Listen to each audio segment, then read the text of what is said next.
जो सर्वत्र एक ही भगवान विराजमान ऐसा मान लेते हैं, उनके आगे पीछे दाएं बाएं भगवान की रक्षा शुरू हो जाती है। ध्यान रखना, जो सर्वत्र अपने भगवान को देखते कि सब रूपों में मेरा ही भगवान है, तो कह रहे देवु उभा मांगे पुंडे उगवी कोंडे संकटा, कोई संकट उसे छू नहीं सकता, चारों तरफ से भगवान की सुरक्षा रहती है उस भक्त के जीवन में। विश्वास करो इस बात पर, चारों तरफ से भगवान सुरक्षित रखते हैं।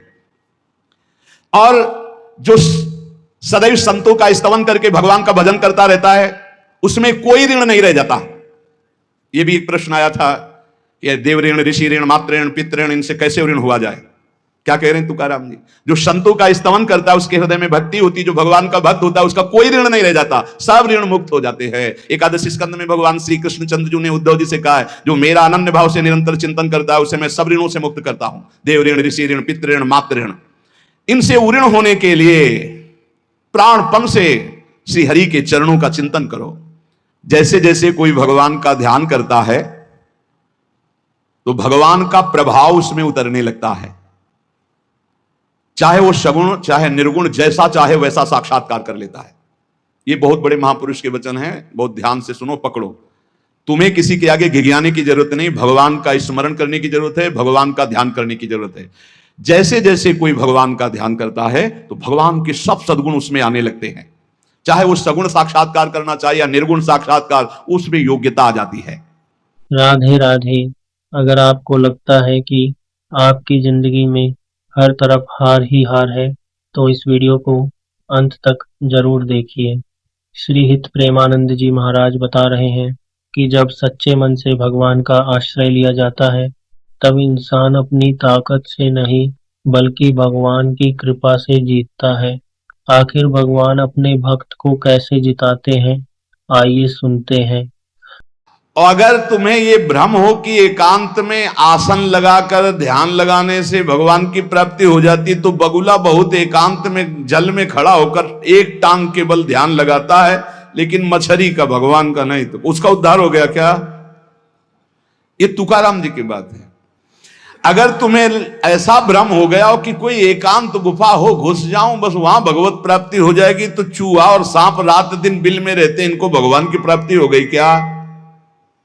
तुकाराम जी से जब प्रश्न किया गया कि क्या गृहस्थाश्रम में भगवान की प्राप्ति ऐसे हो जाएगी जो विरक्तों की हो जाएगी, बहुत ध्यान से सुनिए, सिद्ध संत है, वो कह रहे हैं कि पागल मत बनो, भगवान की प्राप्ति भगवान के भजन करने से होती, वो गृहस्थी में भी हो जाएगी। अगर तुमको लगता है कि वन में रहने से भगवान मिल जाते हैं, तो हिरन को मिल जाते, खरगोश को मिल जाते, बाघ को मिल जाते, सब ब्रह्म प्राप्त हो जाते। अगर तुमको लगता है कि एकांत में ध्यान लगाने से मिल जाते, तो बगुला जल में खड़ा होकर एक टांग के बल ध्यान लगाता है, लेकिन मछली आई गट्ट से खाया फिर शांत खड़ा है, बगुला को नहीं मिला। फिर कहते हैं कि एकांत गुफा में घुसने से भगवान मिल जाते, तो चूहा और सांप बिलई में रहते हैं रात दिन, उनको भगवान मिल जाते। तो इसलिए हम तुमसे कह रहे हैं कि ये ची चपड़ की बातें छोड़ो।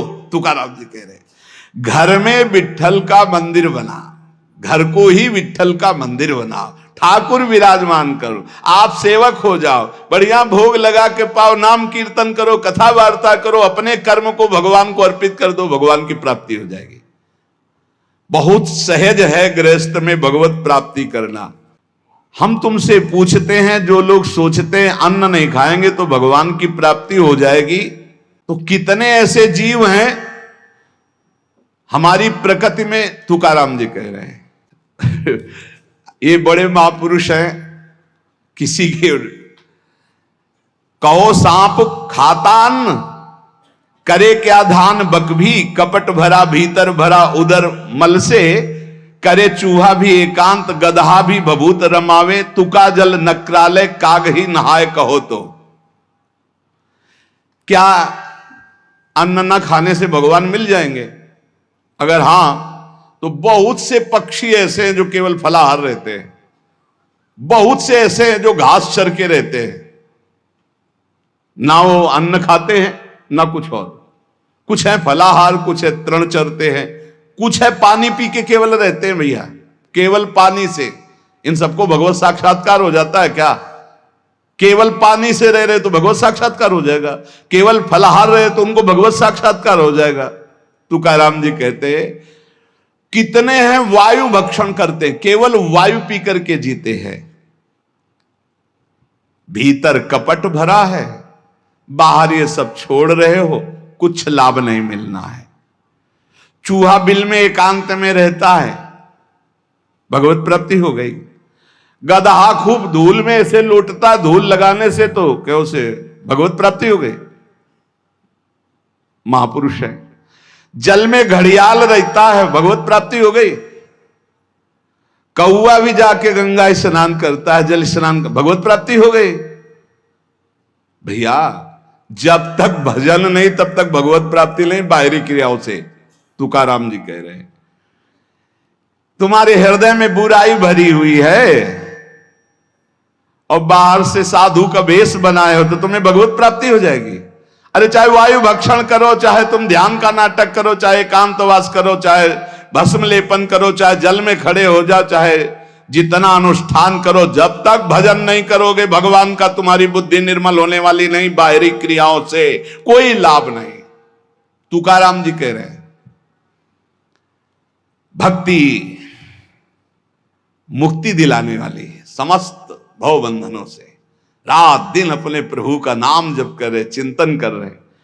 एक गृहस्थ आए थे, बहुत अच्छी स्थिति, नेत्रों में नेत्र मिला के जब बात किया तो बड़ा संतोष। जब जाने लगे तो कहा 1 मिनट रुको, इसे मुख पे बड़ाई नहीं करनी चाहिए पर आप सावधान रहना, बहुत अच्छी स्थिति, संभाल के निकल जाओ। बस उन नेत्रों से ऐसे किया, चुपचाप गंभीर मुद्रा, प्रश्न बहुत जोर का और स्मरण में बिल्कुल तन्मयता, एक एक चेष्टा उनकी बता रही थी। बहुत बढ़िया, बाजी मार ले जाओगे, कोई तुम्हें प्रणाम नहीं करेगा, कोई दान पुण्य नहीं, कोई नमस्कार नहीं, बहुत जल्दी निकल। विरक्त भाव में रात दिन भगवान के भजन में व्यतीत करो, तभी बात बनेगी। केवल इन सब बाहरी बातों का देखो इसीलिए खंडन किया तुकाराम जी ने। जो विरक्त अपनी देह को घृणित समझकर त्याग देता है, देह के राग का, बलमूत्र का भान क्या इसमें, वो महासुख को प्राप्त होता है। इससे ज्यादा प्यार करने की जरूरत नहीं है। जो इस देह से ज्यादा प्यार करते हैं वो सीधे नरक का रास्ता तय कर लेते हैं। बहुत संभल के चलने की जरूरत है। इस देह के राग को मिटाने के लिए ही तो भगवत मार्ग में चले, चाहे गृहस्थ हो चाहे विरक्त। तुम अपना स्वभाव बनाओ आत्म कल्याण के लिए। शरीर को ज्यादा सुख दोगे, ज्यादा सुख भोगोगे तो नरक का रास्ता पुष्ट कर देगा। और शरीर का त्याग भी नहीं करना है कि मतलब, क्योंकि शरीर के बिना भजन नहीं होगा, शरीर के बिना साधना नहीं होगी। तो उचित खिलाओ पिलाओ, उचित विश्राम और खूब भजन और सतमार्ग की चेष्टाओं की। इसको इतना भजन कराओ कि इसका भाव ही नष्ट हो जाए कि मैं शरीर हूं। तुकाराम जी कहते इसमें संदेह नहीं। वैराग्य की बातें करने से वैरागी नहीं हो जाता। जब सुंदर सुंदर भोग, सुंदर सुंदर रूपवान भोग शरीर के सामने उपस्थित और भोगने की इच्छा ना हो, उसका नाम वैराग्य है। बातें करने वाले वैराग्य की तो करते रहते हो, जब सामने प्रश्न आता है तो उत्तर नहीं दे पाते, अर्थात भोग आता है तो उन्हीं में लिप्त हो जाते हैं, उन्हें वैरागी नहीं कहते।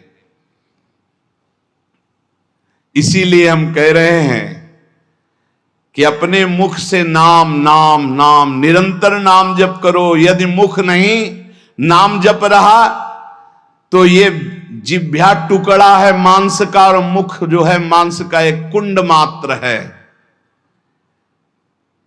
नाम जप करो, सदगुरु प्रदत्त नाम जप करो। तुका कह रहा है सदगुरु की महिमा। सदगुरु कोई मनुष्य नहीं है। चितनासी न लगे बेल काही, तया न लगे मूल, वाचे सदा सर्वकाल राम कृष्ण हरि गोविंद।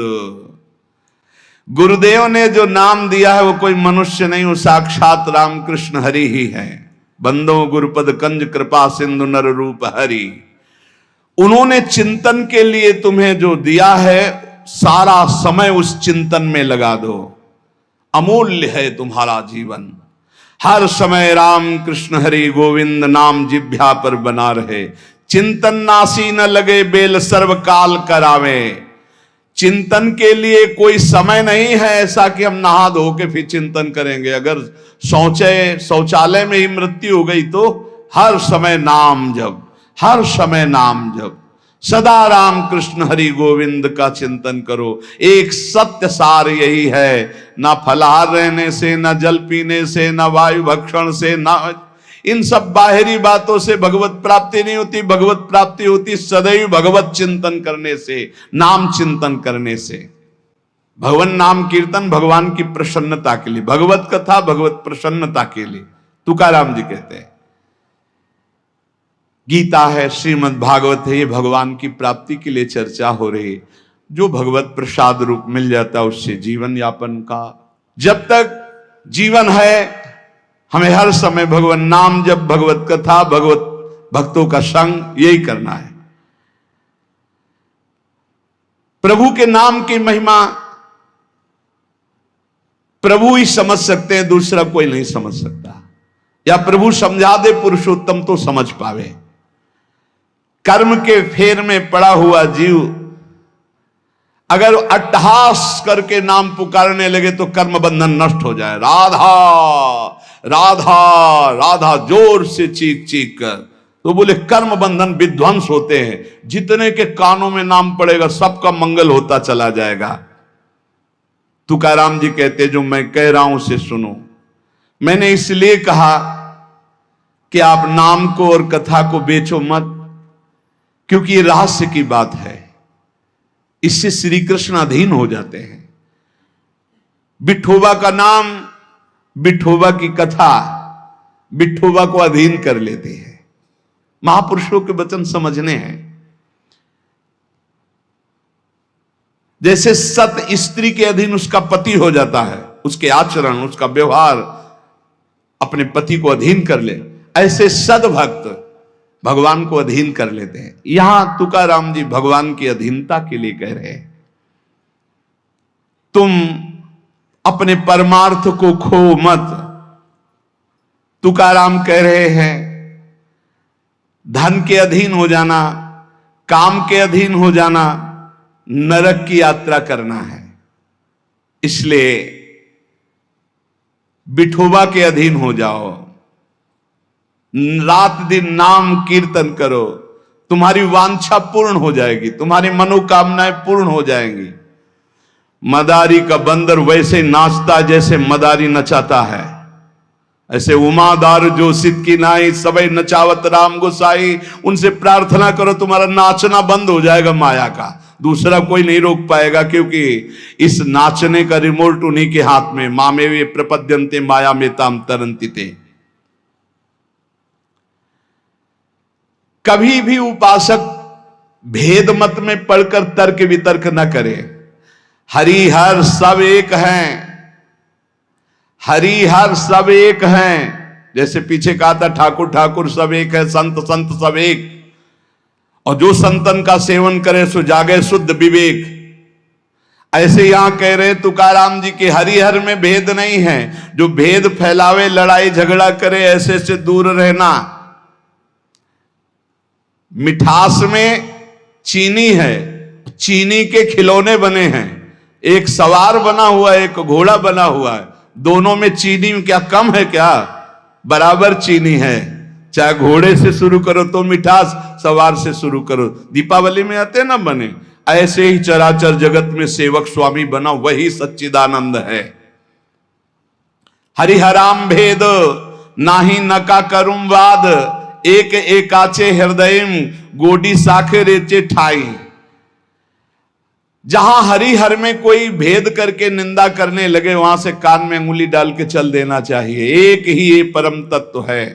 ये झूठ मूठ अज्ञानी जन बहस करते रहते हैं। इनके हृदयों में बिल्कुल भगवदानंद की मिठास नहीं है। इनकी बातें नहीं सुननी चाहिए। भेद करने वालों की दृष्टि में जो माया का पर्दा लगा हुआ है, भक्तों की दृष्टि में वो पर्दा नहीं होता। वो बेपर्द देखते हैं कि सर्वत्र एक ही भगवान विराजमान है। जो सर्वत्र एक ही भगवान विराजमान ऐसा मान लेते हैं, उनके आगे पीछे दाएं बाएं भगवान की रक्षा शुरू हो जाती है। ध्यान रखना। जो सर्वत्र अपने भगवान को देखते कि सब रूपों में मेरा ही भगवान है, तो कह रहे देवु उभा मांगे पुंडे उगवी कोंडे संकटा। कोई संकट उसे छू नहीं सकता। चारों तरफ से भगवान की सुरक्षा रहती है उस भक्त के जीवन में। विश्वास करो इस बात पर। चारों तरफ से भगवान सुरक्षित रखते हैं। और जो सदैव संतों का स्तवन करके भगवान का भजन करता रहता है, उसमें कोई ऋण नहीं रह जाता। यह भी एक प्रश्न आया था कि देव ऋण, ऋषि ऋण, मातृ ऋण, पितृ ऋण, इनसे कैसे ऋण हुआ जाए। क्या कह रहे हैं तुकाराम जी? जो संतों का स्तवन करता है, उसके हृदय में भक्ति होती, जो भगवान का भक्त होता है, उसका कोई ऋण नहीं रह जाता। सब ऋण मुक्त हो जाते हैं। एकादशी स्कंद में भगवान श्री कृष्ण चंद्र जी ने उद्धव जी से कहा है, जो मेरा अनन्य भाव से निरंतर चिंतन करता है, उसे मैं सब ऋणों से मुक्त करता हूं। देव ऋण, ऋषि ऋण, पितृ ऋण, मातृ ऋण, इनसे उऋण होने के लिए प्राणपन से श्री हरि के चरणों का चिंतन करो। जैसे जैसे कोई भगवान का ध्यान करता है,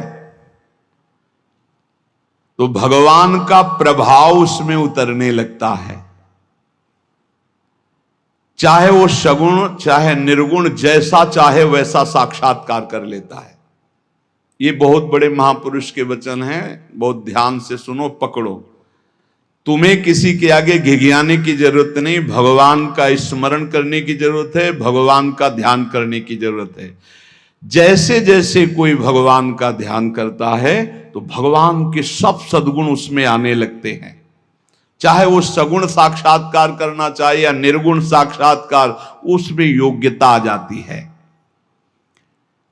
म्याणे विठ्ठल ब्रह्मो नवे त्वाचे बोलो नाई कावे। महाराष्ट्र भाषा में कहते हैं, मेरे तो सर्वस्व ब्रह्म विठ्ठल भगवान है। तुकाराम जी कह रहे हैं, अब मुझे किसी की बात सुनने की जरूरत नहीं है कि ब्रह्म कौन है, मेरे तो विठ्ठल ब्रह्म है।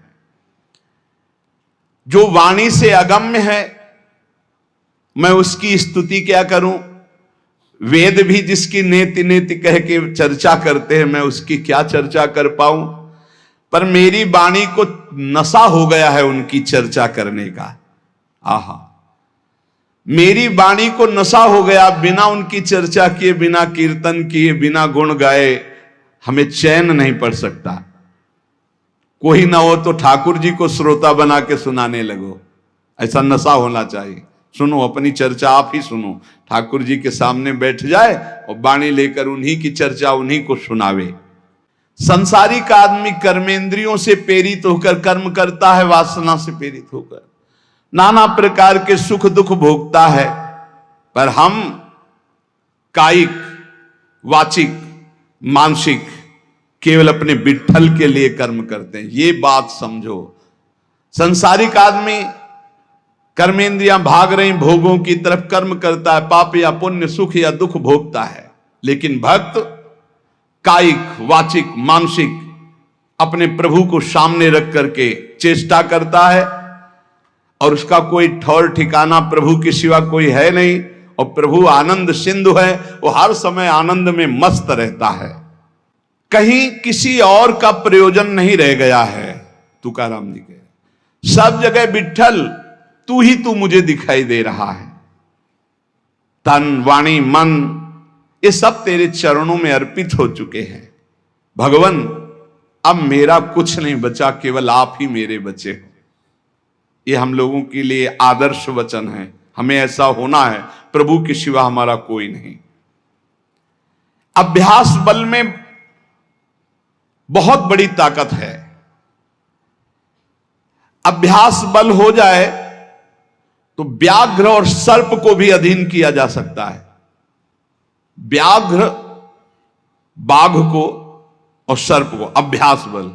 देखो जो बचपन से अभ्यास करवा लिए सिंह आदि का, तो ऐसे बछड़े की तरह हाथ फेरते हैं, साथ खेलते हैं, कोई फर्क।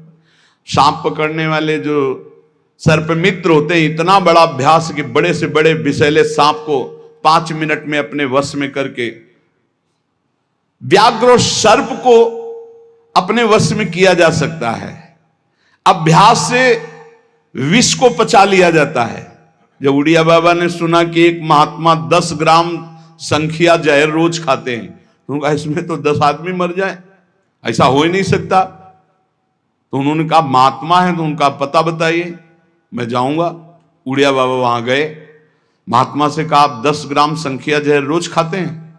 उनका हाँ। बोले मैं देखना चाहता हूं, क्योंकि विश्वास नहीं होता, 10 ग्राम में तो 10 लोग मर जाएंगे।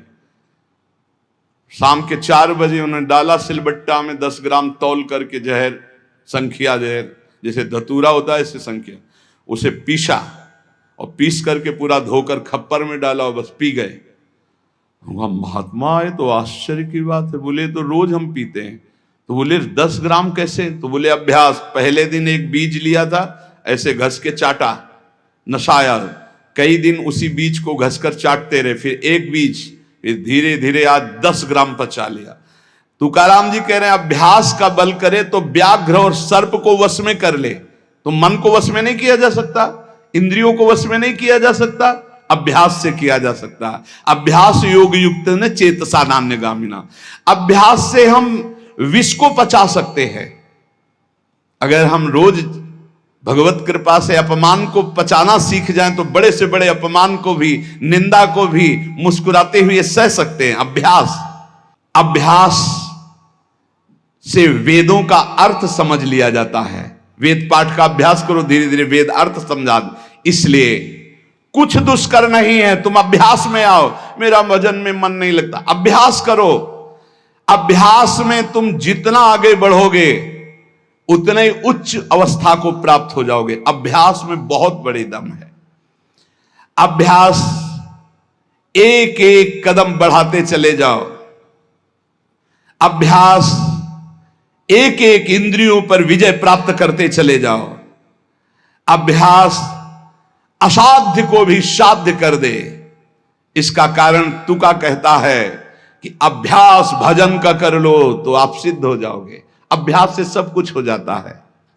संत जब घर आते हैं तभी दशहरा और दिवाली माननी चाहिए, जो भगवत प्रेमी महात्मा है। बहुत बड़ा प्रभाव है, इसीलिए उस प्रभाव का दुरुपयोग असाधु जन कर बैठते हैं। मूर्तमान परम पवित्रता और तीर्थ चलकर आज आ रहा है, ऐसा अनुभव होता है जब संत आते हैं।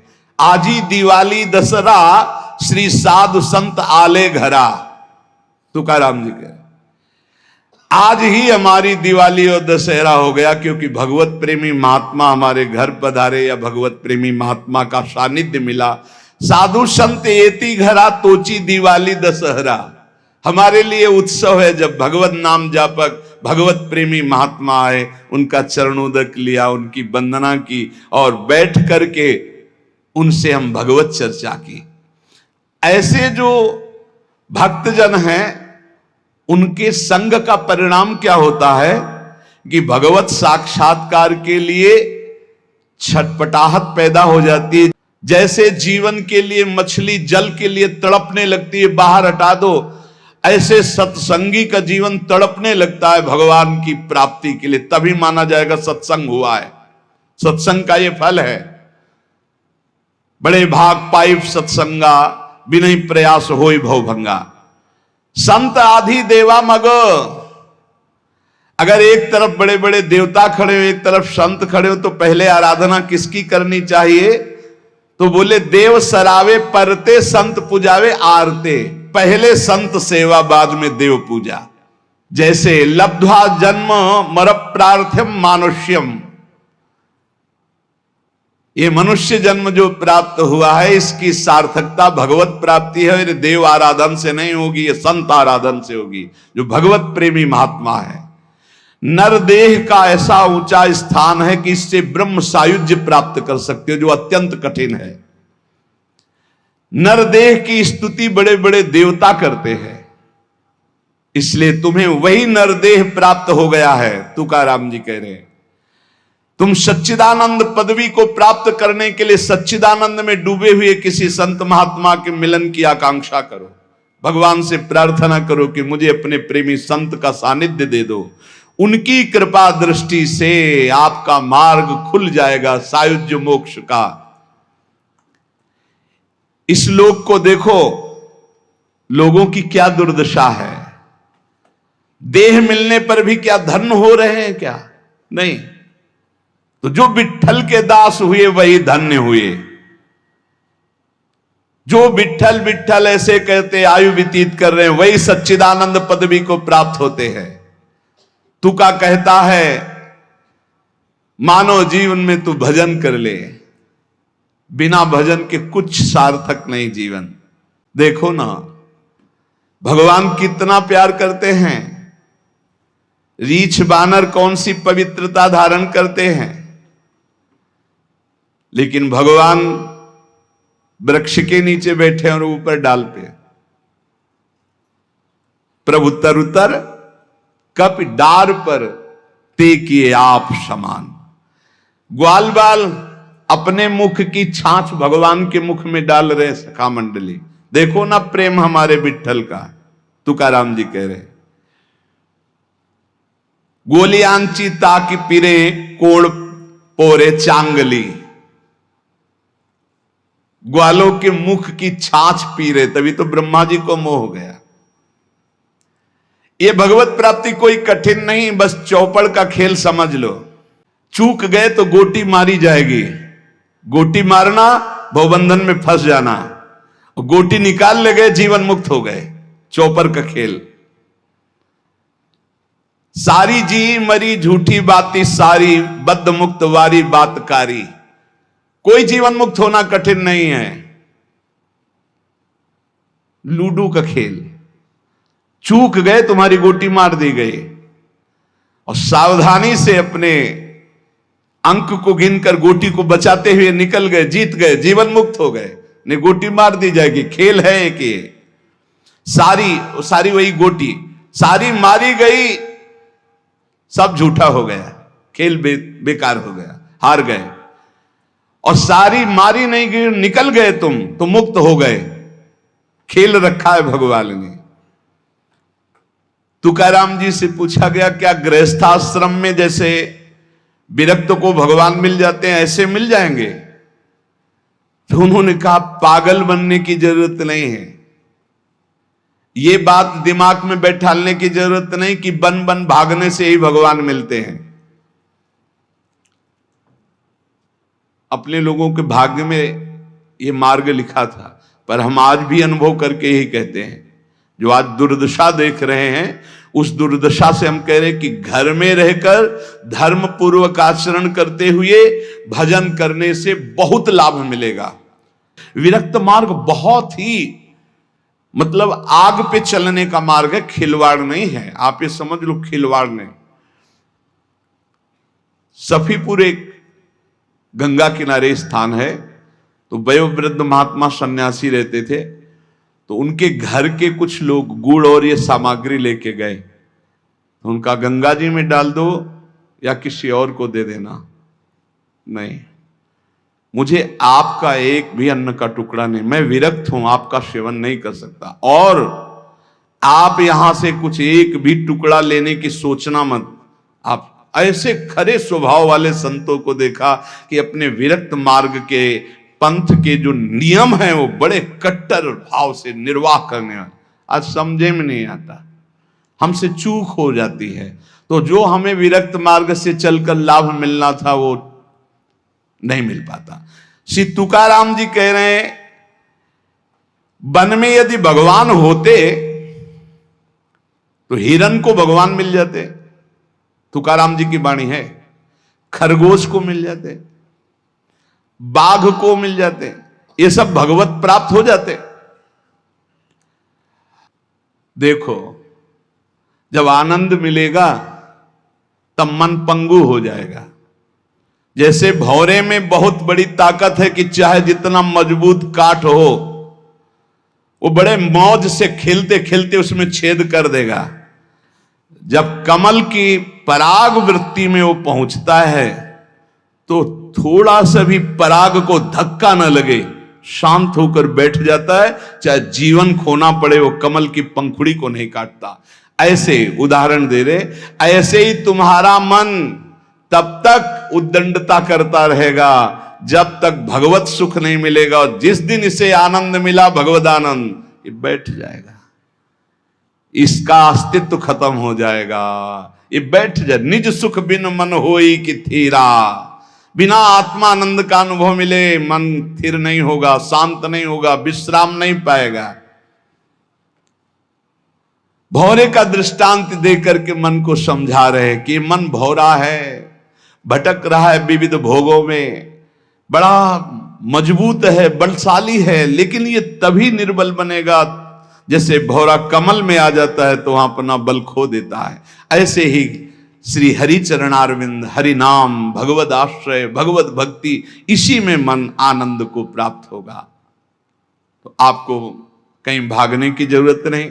आपने सुना कि जंगल में भागने से क्या होगा, जल पीने से क्या होगा, फलाहार रहने से क्या। शांति से अपने घर को ठाकुर जी का मंदिर मान लो, खूब नाम कीर्तन करो, भगवत चर्चा करो, भगवान का सुमिरन करते हुए जीवन व्यतीत करो, इधर भी सुखी परलोक में भी सुखी। किसी से आशीर्वाद मांगने की जरूरत नहीं, दौड़ने भागने की जरूरत नहीं, हाहाकार मचाने की जरूरत। ये बहुत आनंद का जीवन है मानो दे। बस सुलझ जाओ, शांत हो जाओ, जहां तुम हो वहीं सब ठीक है। जो मिल जाए, रूखा सूखा फल है, अन्न है, जल है, जो मिल जाए प्राण पोषण करो, भगवान का चिंतन करो, सद आचरण करो, बड़ा आनंद में जीवन होगा। लेकिन आनंद से जीने के लिए असद आचरण करते हो, पापाचरण करते हो, आनंद की खोज में। कहां पापाचरण में आनंद है? इसलिए सद आचरण में आ जाओ, भगवद आश्रित हो जाओ, खूब नाम जप करो। भगवान मंगल भवन है, इस गेम से निकाल देंगे। बहुत बड़ा एक गेम है, बहुत बड़ा गेम है। जीतते जीतते हार जाओ, हारते हारते जीत जाओ। तो हम तो जीत गए। नागरी दास ही जन्म जितायो, बलिहारी बलिहारी हमारी सबही बात सुधारी। कृपा करी श्री कुंज बिहारी, और श्री कुंज बिहारी हमारी सबही बात सुधारी। राख्यो अपने वृंदावन में, बस खास बात बल गई। नहीं, आप क्या समझते हो? हाहाकार मचा हुआ, तांडव मचा हुआ माया का। ये तो धाम है, इसके प्रभाव से आप बिल्कुल शांत आनंदमय हो।